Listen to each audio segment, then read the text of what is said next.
To be here tonight. How about that, Perry Hopkins, folks? Give him a big hand, huh? Doing a great job. Archie, doing a great job there. Ed would be proud. Anyway, awesome to be here. Lost a lot of talent tonight, and just a wonderful time. I really appreciate the opportunity, but I like to help people, folks. That's what I want to tell you about tonight. I like to help people a lot. You know, do you like to help people? You bet. Right? And when I say a lot, I don't mean every day of the year. You try to help somebody every day of the year, you're going to burn out by March, is what I'm saying. So what I like to do is I like to wait until there's a moment in the year where I can just do something big and grand and where people notice that I did it. I get all kinds of attaboys and high fives, and get all the credit for it, and then I just coast for the rest of the year. You can't do something good every day of the year. So I do that one big thing, and this last year, it was about July before I finally stumbled upon something that I saw, oh my goodness, I can do something about this situation. Am I spitting on you there a little bit? Okay, you wear a mask. Don't want to get hantavirus, right? Anyway, so it happened in Cedar Springs, of all places, one of your dollar stores. I forget which one exactly, but I'm going in there to buy some things. And you remember that July, I think it was like 150 degrees for a week. Remember that? It was hot. We were sweating. It was just gross. And so I'm going in there. I've got a few things to buy. But before I get to the door, I hear a commotion over here by the kiddie pools. And as a comedian and as a nosy old fart, Archie, you know how that is, right? Absolutely. Anytime there's a commotion in public, I'm drawn to it because, hey, that's probably some good material for a story, right? And I'm just curious, being an old fart, like I said. And so I'm listening over there. I look over there. There's this beautiful young mother, probably 26 years old or so, and she's got two little children, little boy, little girl, blonde-headed, blue-eyed little kids. And they've got a death grip on this kiddie pool. Those hard-sided pools that kids and puppies like to play in the hot summertime. And they are giving Mom their best sales pitch why she needs to buy them this pool. I'm listening now, and I'm pretending to look at the grills over here. I don't want to be too obvious about it. I'm trying to listen, but, not let her know I'm listening.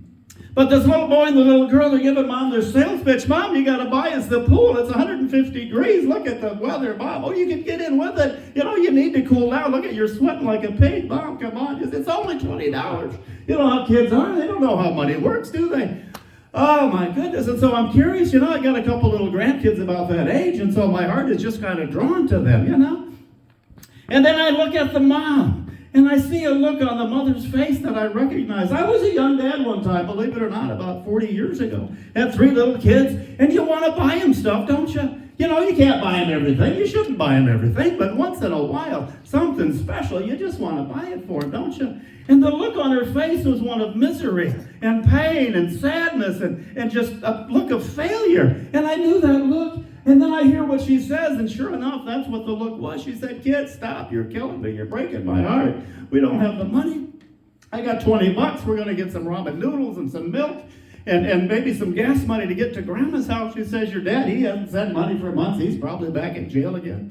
She said, "Stop, kids. Come on. Let's just get out of here." Look at the crowd was starting to gather, and a lot of us are in the parking lot now. We're pretending not to listen, but we're all listening. And the mom knows that, and she's just getting humiliated. She's feeling awful.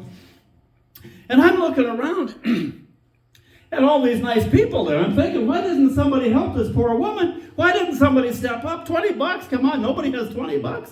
And then it dawned on me, hey, maybe this is why the good Lord got me out of bed this morning. I can do that. And so I went over to the lady there, and I stopped about 4 feet away from her, because you got to be careful these days. You can't just run up to people.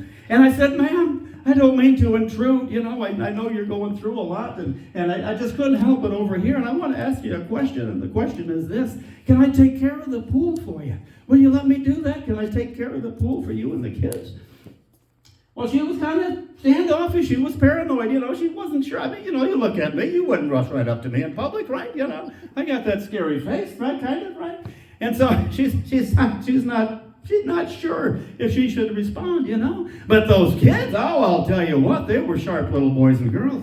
They knew exactly what I was getting at. And in an instant, their tears of sorrow turned to tears of joy, and they ran from me. They wrapped their arms around my legs. They're hugging me. Oh, sir, thank you, thank you. And they're looking up at me, and the tears are streaming down their faces, and now everybody's crying. You know, you're probably thinking I'm a big, tough guy, right? You think I'm a biker, I would imagine. I've got tattoos everywhere is what you're thinking. No, I'm not a tough guy, folks. And those of you that are young in the crowd tonight, when you get older, Archie will tell you, you get soft inside, don't you? You're crying more than you ever thought possible. It's soft everywhere. And so we're all crying our eyes out, folks. Little kids are hugging me. Oh, it's just a beautiful thing.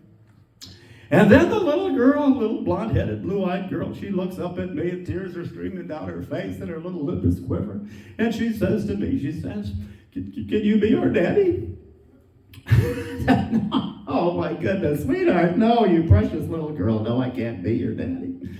Oh, I wish I could. No, I can't. And at that time, Mom had come over, she finally figured out I was safe, and she's hugging me around the neck there, and she's crying her eyes out, her makeup is running all over my beard, you know, and our shirts are getting all wet from our tears, the entire parking lot full of people is just crying her eyes out and everything. And she had heard what her little girl just said to me about, can you be our daddy? And she heard what I said to her, and then the mom now, she lets go of me a little bit, just enough to get nose to nose and eye to eye.